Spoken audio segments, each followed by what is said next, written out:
Welcome to chemistry class of first chapter chemical reactions and equation.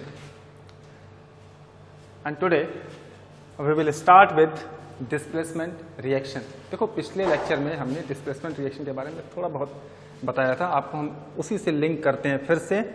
तो displacement reaction, the reaction in which highly reactive metal displaces less reactive metal from its compound. एक simple सी definition है, ठीक है.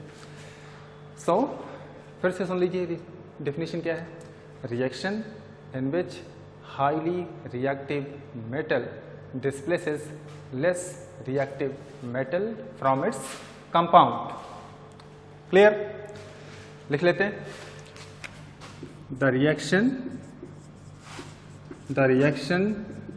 इन which highly reactive metal displaces less reactive metal from its compound. ठीक है बेटा. So the reaction in which highly reactive metal displaces less reactive metal from its compound, such reaction is known as displacement reaction. ठीक है. Okay भाई, definition तो learn हो ही जाएगा. कोशिश हमारी भी है और थोड़ा सा और समझने की कोशिश करते हैं इसमें. भाई देखो, एक सिंपल सी बात है कि जो मेटल ज़्यादा रिएक्टिव होगा वो कम रिएक्टिव मेटल को डिस्प्लेस करने की कैपेसिटी रखेगा. तो हमें ये पता कैसे चलेगा कि कौन सा मेटल रिएक्टिव है, कौन सा थोड़ा कम रिएक्टिव है, कौन सा लिस्ट रिएक्टिव है. ये सारी जानकारी हमें कैसे मिलेगी? ये जानकारी हमें मिलेगी रिएक्टिव सीरीज से. सो रिएक्टिव सीरीज को जानना बहुत ज़रूरी है. इनकेस यदि हम डिस्प्लेसमेंट रिएक्शन पढ़ते हैं तो हमें रिएक्टिव सीरीज को भी जानना बहुत ज़रूरी है. ठीक है ना. चलो, तो रिएक्टिव सीरीज को जानते हैं, है ना. रिएक्टिव सीरीज को समझने की कोशिश करते हैं कि रिएक्टिव सीरीज होती क्या है. तो बेटा देखो, ऐसा है ना कि रिएक्टिव सीरीज एक क्रम है, एक सीक्वेंस है, जिसमें कि जो एलिमेंट ज़्यादा रिएक्टिव होता है उसे हम टॉप पे लिखते हैं, और डिसेंडिंग ऑर्डर में मीन्स जैसे ही बड़े से छोटा, जिसे हम कहते हैं डिसेंडिंग ऑर्डर, मतलब बड़े से छोटे वाले क्रम में जब मेटल की रिएक्टिविटी को हम एक सीक्वेंस दे देते हैं तब उसे हम कहते हैं कि वो रिएक्टिव सीरीज है. So arrangement, reactive series is an arrangement in which highly reactive metals are placed at the top, moderate are in the middle, and least reactive metals are placed at the bottom of reactive series. भाई reactive series में जो सबसे top पे metal रहेंगे वो आपके ज़्यादा reactive रहेंगे, बीच के जो मेटल रहेंगे वो मॉडरेट रहेंगे, और जो सबसे नीचे हैं वो रिएक्टिव सीरीज जो रहेगा उसमें जो सबसे नीचे की तरफ आपको एलिमेंट दिखाई देंगे वो आपके लीस्ट रिएक्टिव में आते हैं. ठीक है. सो हम डिफाइन कर सकते हैं, metals are arranged in the decreasing order of their reactivity. This arrangement is known as reactive series. इसको बहुत ध्यान से सुनना है. Metals are reactive series. metals are arranged in decreasing order of their reactivity. This arrangement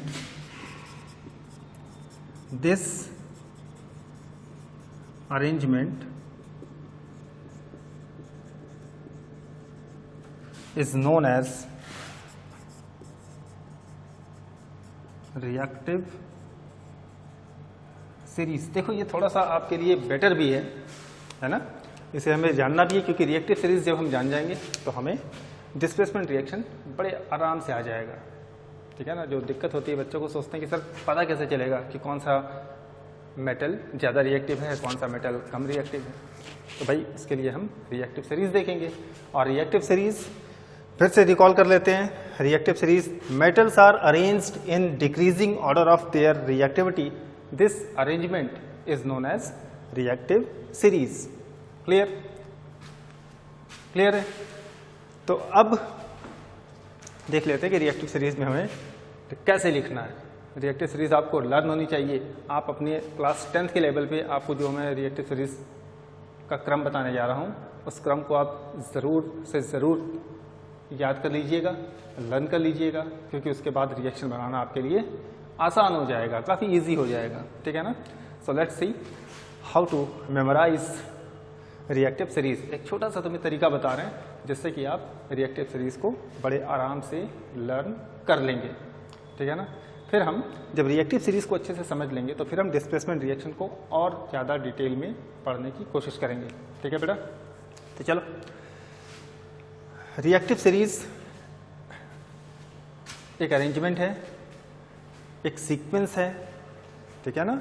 and this arrangement, that means this arrangement is in decreasing order of reactivity. Decreasing order of reactivity मतलब बड़े से छोटा, ठीक है ना। Decreasing order यही कहते हैं ना, 100, 99, 98, 97, 96, 95, ये आपका डिक्रीजिंग ऑर्डर हुआ। तो ठीक वैसे ही रिएक्टिव सीरीज में एक अरेंजमेंट होती है which is in decreasing order of their reactivity. This arrangement, this sequence is known as reactive series. Clear है?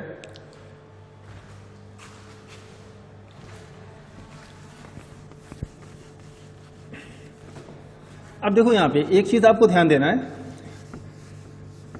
कि एक लाइन में आपको बता रहा हूं, उस लाइन को आप थोड़ा सा एक लाइन लर्न कर लीजिएगा।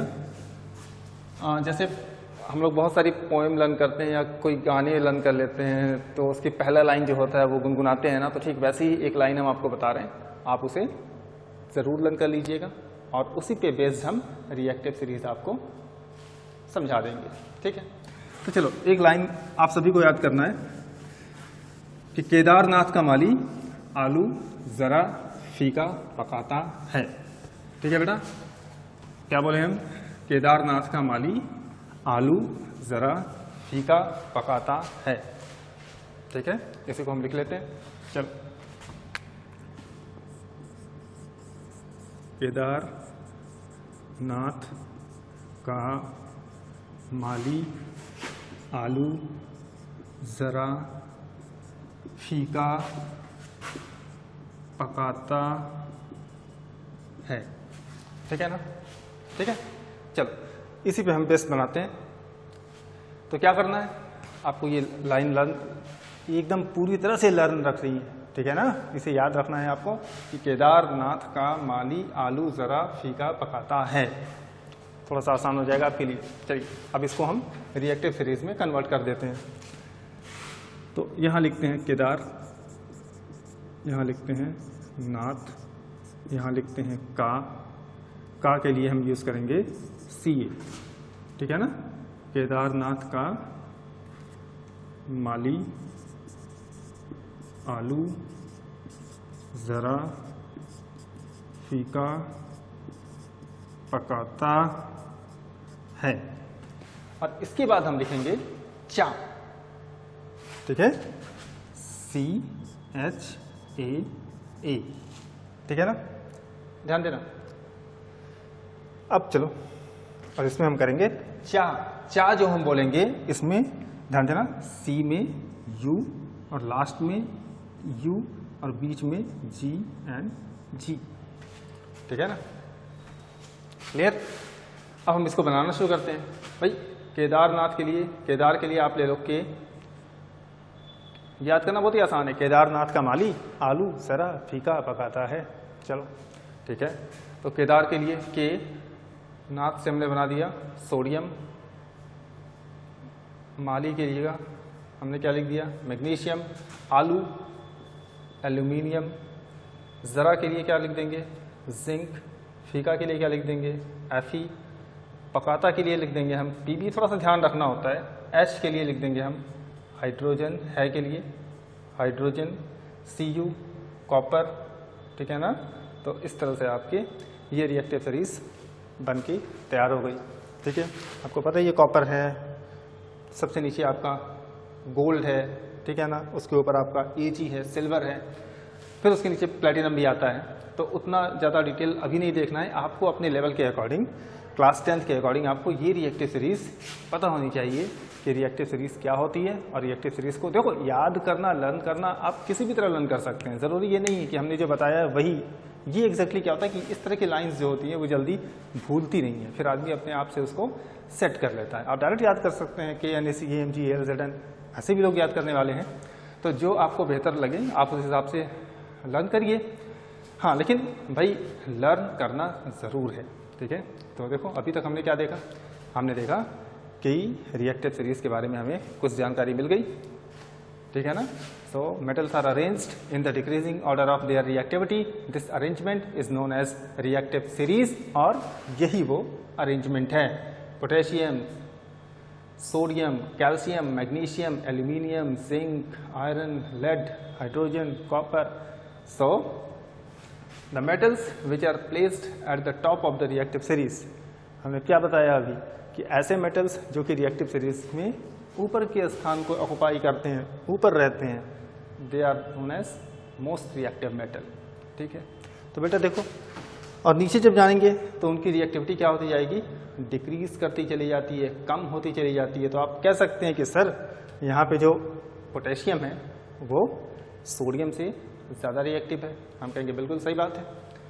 फिर तुम कहोगे कि सर सोडियम एल्यूमिनियम से ज़्यादा रिएक्टिव दिख रहा है, एल्यूमिनियम आयरन से ज़्यादा रिएक्टिव दिख रहा है।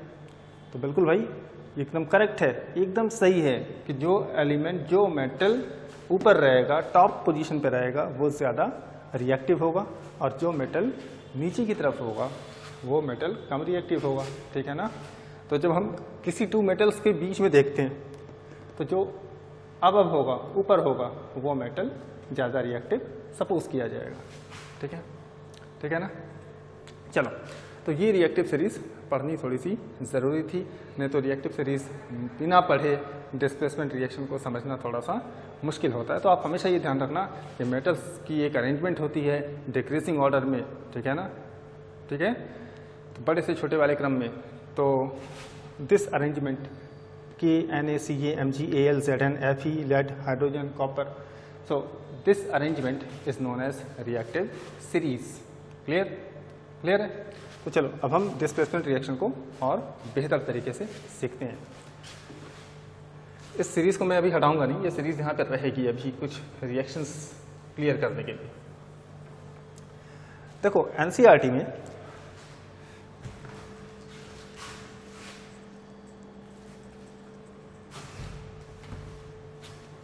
अब देखो NCERT में डिस्प्लेसमेंट रिएक्शंस का जो हेडिंग है, ठीक है ना, जहाँ से डिस्प्लेसमेंट रिएक्शन शुरू हो रहा है, वहाँ पर एक एक्टिविटी दी हुई है, एक्टिविटी 1.9। क्लियर? बहुत ध्यान सुनना। एक्टिविटी देखो, एक्टिविटी के थ्रू यदि हम किसी चीज़ को सीखते हैं ना, शुरुआत में, इस चैप्टर की शुरुआत में भी हमने आपको एक्टिविटी बताई है, तो एक्टिविटी से कुछ चीज़ें थोड़ी सी और ज़्यादा क्लियर हो जाती हैं, ठीक है। और एक्टिविटी बेस्ड क्वेश्चन भी एग्जाम में आ सकते हैं। तो एक्टिविटी को नज़रअंदाज मत करिए, एक्टिविटी को इग्नोर नहीं करना है। ऐसा नहीं कि वो एक्टिविटी आपको दिख रही है तो आप उसको उधर ध्यान ही ना दें, आप सोचें कि नहीं बस ये एक्टिविटी तो ऐसे ही है, इसको आगे बढ़ते हैं, ऐसा नहीं। एक्टिविटी में भी बहुत सारी चीज़ें छुपी रहती हैं। क्लियर? सो डिस्प्लेसमेंट रिएक्शन, देखो डेफिनेशन तो अभी हम लोगों ने सीख लिया है कि displacement reaction, the reaction in which highly reactive metal displaces less reactive metal from its compound. This type of reaction is known as displacement reaction. Displacement reaction को हम single replacement और single displacement reaction भी कहते हैं, ठीक है ना। Okay, so displacement reaction के डेफिनेशन आपको पता चल चुकी है कि highly reactive metal less reactive metal को उसके कंपाउंड से डिस्प्लेस कर देगा। देखो बार बार रिपीट करने का एक ही मकसद होता है कि चीज़ें आप बार बार सुनेंगे ना तो वो एक तरह से रिवीजन भी हो जाएगा आपका, ठीक है। इसलिए बार बार जो थोड़े से वीडियोज़ में मैं बार बार रिपीट कर देता हूँ वो इसलिए करता हूँ कि ऐसा ना हो कि आपका ध्यान कहीं लिंक से बाहर चला जाए, तो इसलिए थोड़ा सा बीच बीच में उसको रिपीट करते रहना चाहिए। सो अब देखो डिस्प्लेसमेंट रिएक्शन एक्टिविटी के थ्रू देखते हैं। तो एक्टिविटी में देखिए क्या है कि एक बीकर है, या देखिए एक्टिविटी में आपके बुक में बनी हुई है एक्टिविटी, और एक स्टैंड, और इसमें टेस्ट ट्यूब, और टेस्ट ट्यूब में उसने क्या लिया है, कॉपर सल्फेट। देखो जी कॉपर सल्फेट, और यहाँ पे ये स्टैंड है, इसे यहाँ पे टाइप कर दिया गया, ठीक है। इस तरह से डायग्राम बना हुआ है। अब सोचो कॉपर सल्फेट का कलर जो होता है वो ब्लू होता है, तो ये डायग्राम बना हुआ है। अब इसमें किया क्या गया इस एक्टिविटी में 2 iron nails, exactly 3 iron nails लिया गया, ठीक है। 3 आयरन नेल्स इसके अंदर थ्रेड के थ्रू डिप करा दिया गया, ये आयरन नेल है, क्लियर, ठीक है ना। फिर आफ्टर सम टाइम, थोड़ी देर के बाद 20 मिनट्स तक हम उसे छोड़ देते हैं। 20 मिनट्स तक छोड़ने के बाद 3 में से 1 आयरन नेल हम बचा के रखे हुए हैं अलग से, कि इस आयरन नेल को हम कंपेयर करेंगे, ठीक है। एक्टिविटी में आप ध्यान से देखना कि एक आयरन नेल को कंपेयर करने के लिए रखा गया, ठीक है, और 2 आयरन नेल्स को CuSO4 में डिप करा दिया गया, क्लियर। तो देखो इस एक्टिविटी में ये चीज़ बहुत ज़रूरी थी समझना कि भाई जब हम आयरन नेल इसके अंदर पुट करते हैं CuSO4 में, तो आयरन नेल के लिए जो फॉर्मूला होता है वो क्या होता है, Fe होता है। क्या होता है, Fe होता है। फिर जब टेस्ट ट्यूब स्टैंड में कंपेयर किया जा रहा है, test tube A and test tube B, ठीक है, 2 टेस्ट ट्यूब के through, so test tube B में देखेंगे तो वो कलर नहीं रहेगा, ये रिएक्शन मिक्सचर, क्लियर, और ये टेस्ट ट्यूब A था, ठीक है ना, और ये टेस्ट ट्यूब B। फिर से देख लीजिए कॉपर सल्फेट सोल्यूशन 10 ml लिया गया था, और उसमें आयरन नेल्स थ्रेड के थ्रू पुट किया गया। टेस्ट ट्यूब में 10 ml CuSO4 सोल्यूशन लिया गया, उसमें आयरन नेल्स हम पुट किए, ये देखने के लिए कि क्या ऑब्जर्व होगा, क्लियर। सो अब क्या ऑब्जर्व होगा, देखो जो कॉपर सल्फेट का कलर होगा, कॉपर सल्फेट का कलर ब्लू होता है, सो कॉपर सल्फेट का जो ब्लू कलर होगा वो फेड कर जाएगा। बहुत ध्यान से सुनिए, कॉपर सल्फेट का जो ब्लू कलर होगा वो क्या कर जाएगा, फेड कर जाएगा, और देखो यहाँ पे वो पूरा कलर उसका फेड कर गया, ठीक है। और आयरन नेल जो है वो रेडिश ब्राउन में हो जाएगी। क्यों, ऐसा क्यों हुआ, ऐसा इसलिए हुआ बिकॉज जो Fe है, Fe ने Cu को डिस्प्लेस कर दिया, Fe ने Cu को क्या कर दिया, डिस्प्लेस कर दिया। कैसे कर दिया भाई, रिएक्टिव सीरीज में देखते हैं। यहाँ पे रिएक्टिव सीरीज में आपने देखा जो आयरन है Fe वो Cu से अब है, that means the position of Fe in reactive series is higher than that of copper. Reactive series में आयरन की पोजीशन कॉपर से ऊपर है, इसलिए आयरन कॉपर से ज़्यादा रिएक्टिव है, और यही कारण है कि जो कॉपर सल्फेट का कलर है वो ब्लू से फेड हो जा रहा है, वो कलर उसके फीके हो जा रहे हैं, ठीक है ना, ब्लू कलर डिसअपियर हो जा रहा है। ऐसा इसलिए हो रहा है क्योंकि जो आयरन है it is more reactive than copper, so iron displaces copper from copper sulphate solution, ठीक है। असल में देखो तो डिस्प्लेसमेंट रिएक्शन भी तो हमने यही बताया था, अभी यही बताया भाई कि डिस्प्लेसमेंट रिएक्शन वो रिएक्शन होता है जिसमें highly reactive metal less reactive metal को डिस्प्लेस करता है, और यही चीज़ इसमें हमने देख लिया कि जो आयरन है वो CuSO4 से जब रिएक्शन कर रहा है तो देखो क्या बन के तैयार हो रहा है, Fe plus CuSO4, that means when iron react with copper sulphate solution, जब ये कॉपर सल्फेट सोल्यूशन के साथ रिएक्ट करता है देन ये क्या फॉर्म करेगा, FeSO4, क्या फॉर्म करेगा,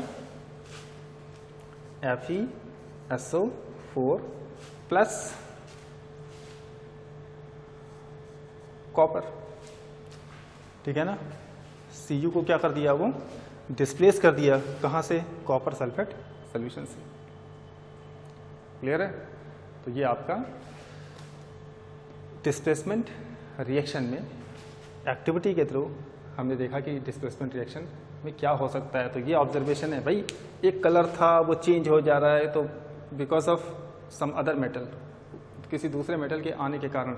अब उस मेटल में खासियत क्या थी कि वो मेटल जो था वो ज़्यादा रिएक्टिव था, और ज़्यादा रिएक्टिव होने के चलते जो कम रिएक्टिव वाले मेटल होंगे उसको वो क्या कर देगा, डिस्प्लेस कर देगा।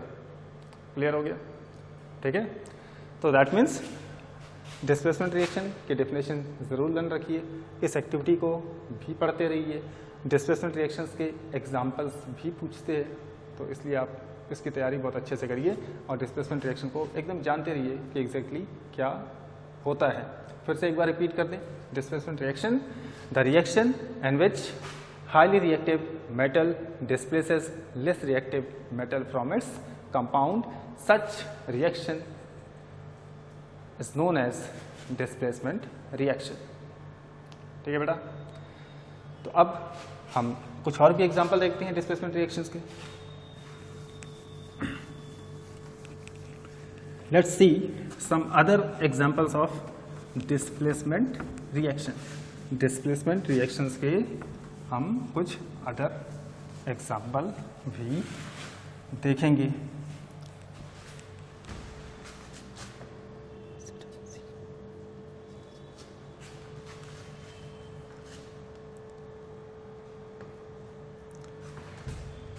अब देखो, इसी रिएक्टिव सीरीज को हम यहाँ पर लिखे हुए हैं, ठीक है ना, इसी के हिसाब से चलते हैं। क्लियर। अब देखो एक और एग्जांपल देखते हैं, आपके एनसीईआरटी में गिवन है, बहुत ध्यान से सुनिएगा। When zinc react with CuSO4, that means when zinc granules are added in copper sulfate solution. So again this is displacement reaction. Again this is an example of another example of displacement reaction. Zinc जब CuSO4 से reaction करता है then क्या होता है, zinc is more reactive than Cu. Again here zinc is more reactive than Cu. Then क्या करेगा, ये Cu को यहाँ से डिस्प्लेस करेगा। देखो यहाँ से Cu को ये खिसका देगा, हटा देगा, देन अपने सेट हो जाएगा। Then it forms ZnSO4 plus Cu। Clear, clear है। तो पहला इक्वेशन, इसके पहले जो हमने एग्जांपल दिया था आयरन प्लस कॉपर सल्फेट, उसे भी आपको लर्न रखना है। What happens when zinc granules are added in copper sulphate solution. तो जब जिंक को कॉपर सल्फेट सोल्यूशन के साथ रिएक्शन कराते हैं then zinc being more reactive than copper, it displaces copper from its copper sulphate solution. ठीक है ना। तो जिंक कॉपर को डिस्प्लेस करके बेटा अपने जिंक सल्फेट फॉर्म कर लिया और कॉपर जो है वो अलग हो गया। तो ये था आपका example for displacement reaction. Clear. अब देखो एक और एग्जाम्पल है। एग्जाम्पल क्या है, लेड Pb। क्लियर। Pb को, लेड को जब हम CuCl2 कॉपर क्लोराइड के साथ जब हम रिएक्शन करते हैं देन क्या होता है, फिर ये Pb Cu को क्या करेगा, डिस्प्लेस कर देगा। Pb Cu को डिस्प्लेस कर देगा because Pb is here Pb is more reactive than copper as its position is much higher than copper in a reactive series. Reactive series में इसका पोजीशन कॉपर से ऊपर होने के कारण जो लेड है वो CuCl2 से जब रिएक्शन करेगा तो Cu को डिस्प्लेस कर देगा और अपने क्या बनाएगा यहाँ PbCl2 प्लस Cu। क्लियर? तो ये आपका डिस्प्लेसमेंट रिएक्शन कवर हुआ। NCERT बहुत ध्यान से पढ़िए, बहुत ध्यान से पढ़िए, ये रिएक्शन बहुत इंपॉर्टेंट रिएक्शन है और अक्सर ऐसा क्वेश्चन पूछता है कि आप what happens when zinc react with copper sulphate solution, what happens when lead react with copper chloride, what happens when iron react with copper sulphate solution. या आपको इस तरह के रिएक्शन लिख दे और कह दे कि आप बताओ कि ये किस टाइप का रिएक्शन है, तो आप बताएंगे कि ये डिस्प्लेसमेंट रिएक्शन है। ध्यान रखना, डिस्प्लेसमेंट रिएक्शन को हम सिंगल डिस्प्लेसमेंट रिएक्शन भी कहते हैं। क्लियर? क्लियर है? तो चलो अब ये टॉपिक हमारी खत्म होती है यहाँ पे, और अब अगला जो रिएक्शन है डबल डिस्प्लेसमेंट रिएक्शन, ठीक है, NCERT में है। इसके बाद जो आपकी टॉपिक है that is double displacement reaction.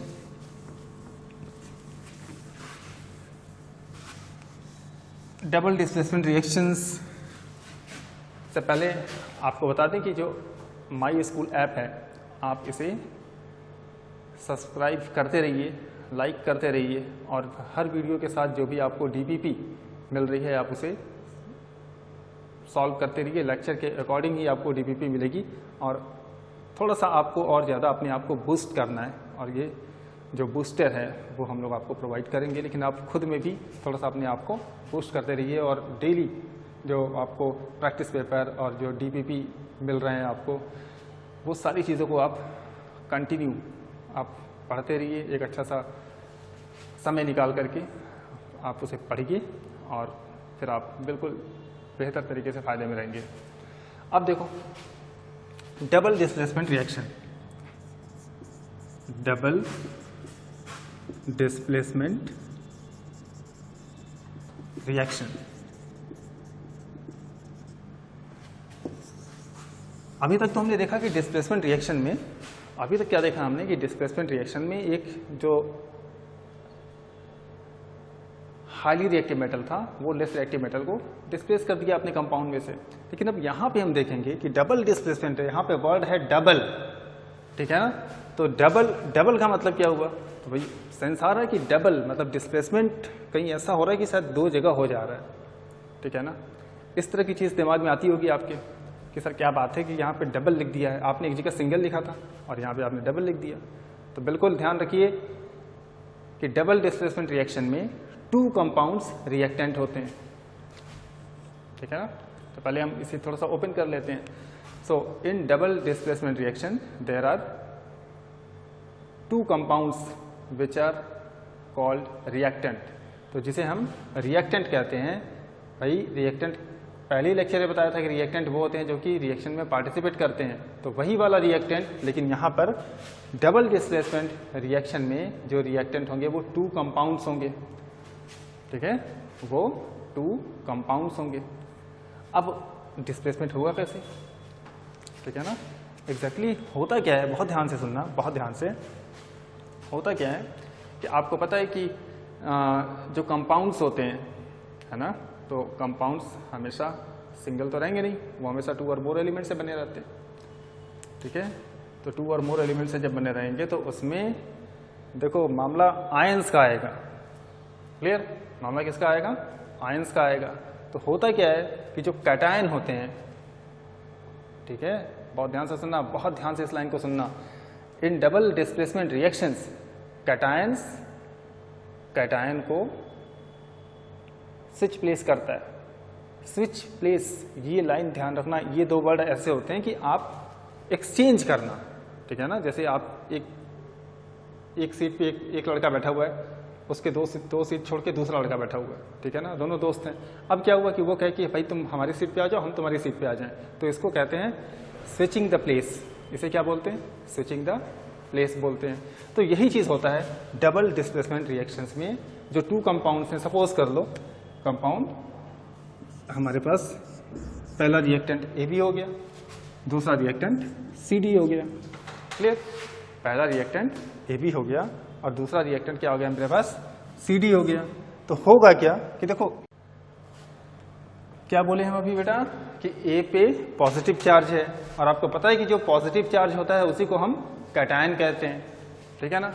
तो देखो A पे पॉजिटिव, थोड़ा सा और इसे और क्लियर करके दिखा देते हैं। देखो A B, ठीक है, प्लस C D, एरो दिखाना है मुझे। अभी तक जो हमने समझाया है, अभी तक जो मैंने बताया है कि भाई डबल डिस्प्लेसमेंट रिएक्शन में रिएक्टेंट 2 होंगे कंपाउंड्स। चलो तो एक हो गया ये कंपाउंड, एक हो गया ये कंपाउंड। यहाँ पर पॉजिटिव है A, यहाँ पे क्या है पॉजिटिव है C, यहाँ पे क्या है B नेगेटिव, और यहाँ पर D नेगेटिव। तो स्विच प्लेस करना क्या होता है कि A जो है वो यहाँ पहुँचेगा और C जो है वो इस जगह आ जाएगा। क्लियर, क्लियर है। A जो है वो यहाँ पहुँच रहा है, कैटायन कैटायन को एक्सचेंज कर रहे हैं, और एनायन एनायन को एक्सचेंज करता है। ध्यान देना, दोनों चीज़ लिख सकते हैं। एनसीईआरटी ने इस चीज़ को थोड़ा सा और इजी बना लिया है आपके लिए कि आपको बस इतना बताना है, the reaction in which there is an exchange of ion, such reaction is known as double displacement reaction. NCERT में जब आप देखेंगे तो एनसीईआरटी की बुक में ये लाइन लिखी हुई है, the reaction in which the reaction in which there is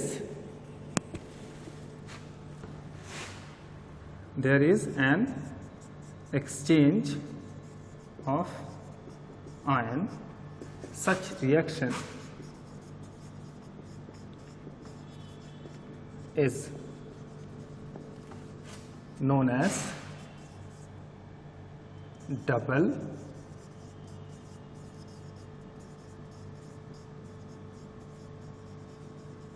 displacement reaction. Clear. तो अब जो बुक में आपके लिखा हुआ है कि there is an exchange of ion, तो भाई आयन क्या होते हैं, आयन चार्ज पार्टिकल्स होते हैं। आयन 2 टाइप के होते हैं, कैटायन होता है, एनायन होता है। कैटायन क्या होता है, कैटायन जो है पॉजिटिव चार्ज होता है। क्लियर। एनायन क्या होता है, नेगेटिव चार्ज होता है। ठीक है ना बेटा। कैटायन कौन बनाता है, metals form cation, because they have tendency to lose electron. छोटी छोटी चीज़ जानते रहिए। और नॉन मेटल क्या करता है, नॉन मेटल एनायन रहता है, they have tendency to gain electron, वो इलेक्ट्रॉन को गेन करते हैं। इसलिए नॉन मेटल्स पे negative sign, this is anion, and metal पे जो रहता है वो पॉजिटिव साइन होता है, उसे हम कहते हैं कैटायन। तो कैटायन कैटायन को स्विच प्लेस करेगा, एनायन एनायन को स्विच प्लेस करेगा। और ओवरऑल आपको जब लर्न करना है एग्जाम के हिसाब से, तो आप इसे जानते रहिए, बखूबी जानते रहिए। ठीक है ना, इसे आप पूरी तरह से जानते रहिए कि ऐसा होता है। लेकिन जो एनसीईआरटी के थ्रू हम चल रहे हैं, तो एनसीईआरटी में एक लाइन लिखी हुई है, बहुत अच्छी लाइन है, the reaction in which there is an exchange of ion between the reactant, ये लाइन इसमें ऐड कर लीजिए, between reactant such reaction is known as double displacement reaction। ठीक है, such reaction is known as double displacement reaction। तो बेटा double displacement reaction वो reaction हुआ जिसमें रिएक्टेंट्स के बीच में आयन का एक्सचेंज होता है। ठीक है ना। चलो, तो अब एनसीईआरटी के थ्रू हम एक और एक्टिविटी को देखेंगे। एक और एक्टिविटी है जिसको कि हम डबल डिस्प्लेसमेंट रिएक्शन को और ज़्यादा समझने की कोशिश करेंगे इस एक्टिविटी के थ्रू। और जो एक्टिविटी हम पढ़ते हैं, जो एक्टिविटी आपको बताई जाती है, आप उस एक्टिविटी को बहुत ध्यान से, एक्टिविटी को ये मत समझिएगा कि वो पढ़ाई का हिस्सा नहीं है आपके, नहीं, उस एक्टिविटी से बहुत सारी चीज़ें निकल के बाहर आती हैं। जैसे हमने कॉपर सल्फेट और आयरन वाला जो एग्जांपल देखा है, तो उसमें मैंने देखा कि कलर चेंज हो रहा है, आयरन क्यों उसको डिस्प्लेस कर रहा है, भाई ज़्यादा रिएक्टिव है, रिएक्टिव सीरीज पता रहेगी तो फिर हम बाकी भी बड़े आराम से रिएक्शंस को पहचान सकते हैं। ठीक है। एग्जाम में कभी कभी ऐसा भी करता है कि रिएक्शन दे देगा, ठीक है ना, कॉपर प्लस FeSO4, पूछेगा कि रिएक्शन पूरा होगा कि नहीं, तो आप कहना कि सर वहाँ पे होगा नहीं, क्योंकि कॉपर तो डिस्प्लेस कर ही नहीं सकता है, क्योंकि कॉपर रिएक्टिव सीरीज में नीचे की तरफ था। तो ऐसे क्वेश्चन भी फंसाने के लिए आते हैं, लेकिन आपको करना क्या है कि आपको पहले रिएक्टिव सीरीज अच्छे से लर्न रखनी है, डिस्प्लेसमेंट रिएक्शन क्लियर हो जाएगा। अब डबल डिस्प्लेसमेंट रिएक्शन में जिसको कि हम अभी बता रहे हैं आपको, तो इसमें एक चीज़ तो क्लियर हो गई, आपको भी क्लियर हो गई कि सर ये तो सही आपने बताया कि 2 रिएक्टेंट रहेंगे और 2 रिएक्टेंट्स में आपस में आयंस का एक्सचेंज होगा, ठीक है, और इसी रिएक्शन को हम डबल डिस्प्लेसमेंट रिएक्शन कहते हैं। गुड, बहुत सही। तो चलो अब एक्टिविटी के थ्रू देखते हैं। 1.10 देखते हैं, ठीक है क्या? देखो सिंपल सी बात है, एक बीकर लेते हैं, अब टेस्ट ट्यूब यूज़ करिए। बीकर का यूज़ हम करेंगे अभी, टेस्ट ट्यूब, और इस टेस्ट ट्यूब में हम रखते हैं सोडियम सल्फेट। क्या रखते हैं? Sodium sulphate. सोडियम सल्फेट है।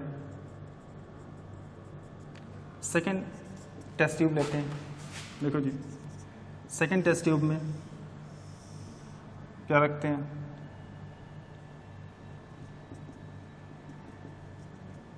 Barium chloride. Barium chloride, clear? बहुत ध्यान से देखना, एक्टिविटी है बहुत ही आसान सी, लेकिन इसमें बहुत सारी चीज़ें आपको सामने आने वाली हैं। तो सोडियम सल्फेट एक टेस्ट ट्यूब में ले लिया, कितना लेंगे? 3 ml। 3 ml ले लिए भाई, ठीक है, आप बुक के साथ रहिए, देखिए आपको सारी चीज़ें वैसी दिखाई देंगी। 3 ml हमने सोडियम सल्फेट ले लिया in a test tube. In second test tube we take again 3 ml barium chloride, और 3 ml हमने बेरियम क्लोराइड ले लिया। अब हम करेंगे क्या कि इस दोनों को एक बीकर में आप ऐसे भी एक्टिविटी परफॉर्म कर सकते हैं, फिर इस दोनों चीज़ को आप इस बीकर में पोर करेंगे, मतलब Na2SO4 एंड BaCl2 आप इसमें बीकर में छोड़ दिए, ठीक है ना। उसके बाद हम क्या पाते हैं? हम पाएंगे क्या?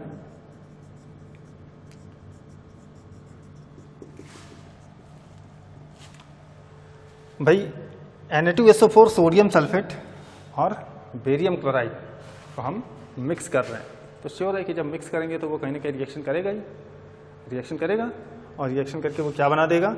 रिएक्शन करके वो बनाएगा बेरियम सल्फेट। देखो बहुत ध्यान से सुनना, ऊपर की तरफ जो रहेगा इस बीकर में हमें थोड़ी देर के बाद हमें क्या दिखाई देगा भाई? थोड़ी देर के बाद हमें दिखाई देगा कि क्लियर NaCl का सोल्यूशन ऊपर रहेगा, clear NaCl means sodium chloride, sodium chloride का सोल्यूशन दिखाई देगा आपको, क्लियर। और at the bottom of the beaker के बॉटम पे एक वाइट कलर का इनसोल्यूबल सॉल्ट बन के तैयार हो जाता है, और वो सॉल्ट किसका रहता है? बेरियम सल्फेट का, ध्यान देना। और वो सॉल्ट किसका रहेगा? बेरियम सल्फेट का। अक्सर पूछता है, तो BaSO4 PPT प्रेसिपिटेट कहते हैं इसको, ठीक है ना। तो इनसोल्यूबल सॉल्ट जो फॉर्म होता है उसे हम प्रेसिपिटेट कहते हैं। तो हमेशा ध्यान रखिएगा कि डबल डिस्प्लेसमेंट रिएक्शन में प्रेसिपिटेट फॉर्म होते हैं, ठीक है ना। प्रेसिपिटेट क्या होते हैं? अभी भी हमने बताया कि प्रेसिपिटेट क्या होते हैं, अभी बताया हमने कि precipitate are insoluble salt which are formed as a result of double displacement reaction, clear, ठीक है ना। फिर से समझ लो, यहाँ पे जो PPT लिखा हुआ है वो प्रेसिपिटेट के लिए लिखा हुआ है, और डबल डिस्प्लेसमेंट रिएक्शन में PPT यानी कि प्रेसिपिटेट जरूर फॉर्म होते हैं। क्या होते हैं प्रेसिपिटेट? ये इनसोल्यूबल सॉल्ट होते हैं, ठीक है, क्लियर। तो अब देखो इस एक्टिविटी में हमने क्या देखा? इस एक्टिविटी में हमने क्या देखा भाई? इस एक्टिविटी में हमने देखा कि जब हम सोडियम सल्फेट, एक रिएक्टेंट है, सोडियम सल्फेट एक रिएक्टेंट है, उसको हमने लिया और उसको हमने मिक्स किया किसके साथ? बेरियम क्लोराइड, जो कि हमारा दूसरा रिएक्टेंट था। तो 2 रिएक्टेंट हो गए ना, और दोनों ही कंपाउंड है, जो हमने शुरू में बताया कि डबल डिस्प्लेसमेंट में डबल डिस्प्लेसमेंट में दो रिएक्टेंट होंगे ही होंगे और दोनों के दोनों क्या होने चाहिए, कंपाउंड होने चाहिए। क्लियर।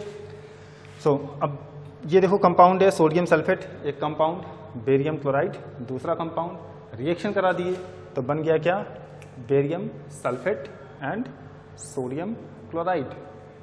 ठीक है, तो बेरियम सल्फेट जो है वो आपका प्रेसिपिटेट के फॉर्म में था, वो इनसोल्यूबल सॉल्ट था, तो फिर ये एक्टिविटी हमारी कंप्लीट होती है। और फिर हम यहाँ पर एक चीज़ और जान गए, देखो इस एक्टिविटी के थ्रू हम एक चीज़ और देखें कि भाई इस एक्टिविटी में जब सोडियम सल्फेट और बेरियम क्लोराइड आपस में मिक्स हो रहा था तो डबल डिस्प्लेसमेंट रिएक्शन हो रही थी, और उस रिएक्शन के बाद क्या बन के तैयार हुआ, BaSO4 का प्रेसिपिटेट। इसका मतलब ये हुआ कि double displacement reaction is also called precipitate reaction और प्रेसिपिटेशन रिएक्शन।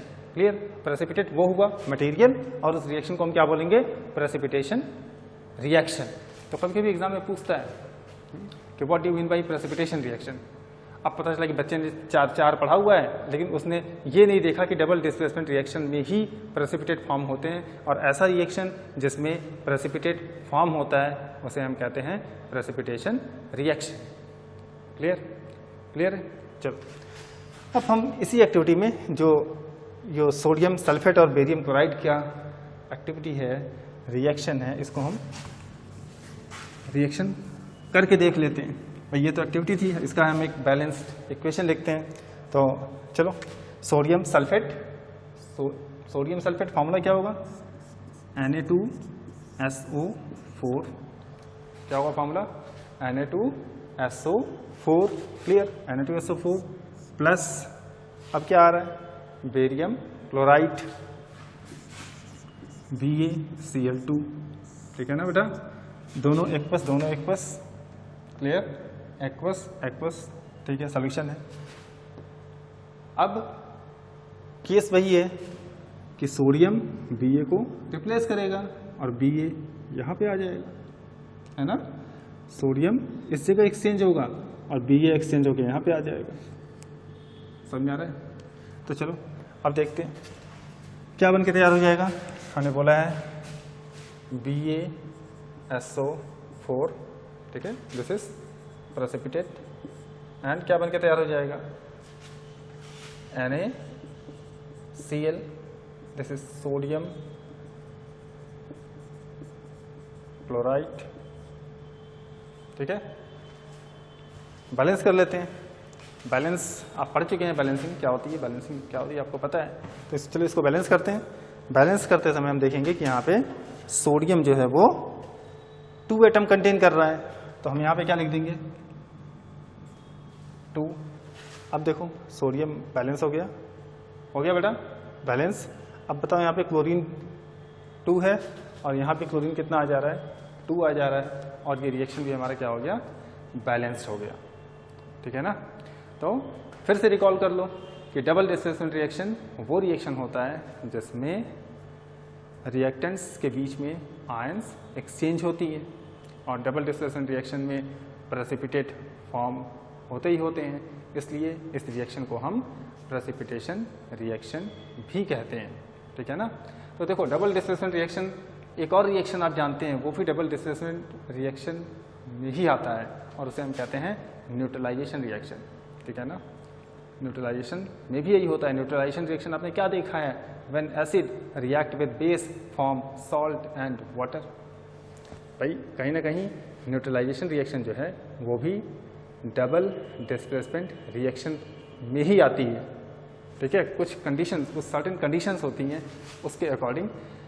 तो ये हमेशा ध्यान देना कि आप न्यूट्रलाइजेशन रिएक्शन में भी considered as double displacement reaction. Clear. तो आज जो हमने पढ़ा है कि डिस्प्लेसमेंट रिएक्शन जो कि सिंगल डिस्प्लेसमेंट रिएक्शन था, उसके बाद हमने देखा रिएक्टिव सीरीज़ क्या होती है, रिएक्टिव सीरीज़ में किस तरह से हम एलिमेंट्स को लिखेंगे, और रिएक्टिव सीरीज़ में हम किस तरह से समझेंगे कि कौन सा मेटल ज़्यादा रिएक्टिव है, कौन सा मेटल कम रिएक्टिव था, उसे आपको लर्न करना है। ठीक है। उसके बाद एक्टिविटी थी, उस एक्टिविटी को भी हमें बहुत ध्यान से देखना है। कॉपर सल्फेट सोल्यूशन के साथ आयरन की एक्टिविटी थी। ठीक है। उसके बाद जब हम डबल डिस्प्लेसमेंट रिएक्शन में आगे बढ़ते हैं तो हम देखते हैं कि डबल डिस्प्लेसमेंट रिएक्शन भाई ऐसा रिएक्शन होता है जिसमें 2 रिएक्टेंट्स पार्टिसिपेट करते हैं और उस 2 रिएक्टेंट्स के बीच में आयन का एक्सचेंज होता है और उसके बाद जो प्रोडक्ट्स बनते हैं उसमें प्रेसिपिटेट ज़रूर फॉर्म होगा।